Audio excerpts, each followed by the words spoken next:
Mateso unayonipa mwilini ni vigumu kuyatambua usoni. Choma mkuki moyoni, siwezi kuishi duniani. Huruma yako we mama, onyesha huruma yako we mama, onyesha huruma yako we mama, kabla mimi sijafa kinyama. Kabla kifo cha baba lipata nilichotaka, na tangu alivyoanguka sioni hata pa kushika. Dinga alivyonipenda nashindwa hata kueleza. Ndugu zangu alinuna, alisema ananidekeza, ndo maana alivyokufa kapanga kuniangamiza.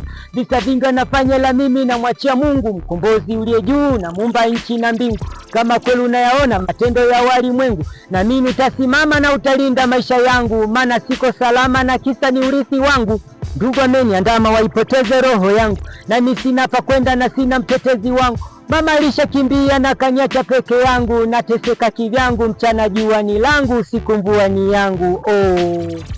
Mateso unayonipa mwilini ni vigumu we kuyatambua usoni.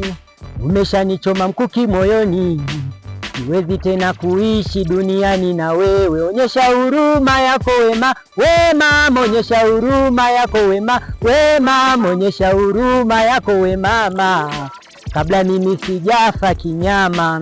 Baada ya kifo cha baba, mama aliniacha peke, kasonga mbele kivyake.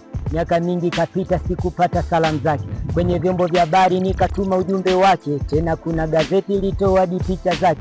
Wangwana waliziona, alisema yupo Kigoma, na zaidi akanieleza kuhusu maisha yuko njema. Nikaenda kumtazama nipate kuhakikisha kama lipo ni salama. Unajua uchungu wa mama, hata mkipotezana kwa muda usiojulikana. Kwa bahati njema nikampata, bahati mbaya ikapata, na juta yalonikuta. Ni vigumu kwa mimi lakini kweli nitakupa.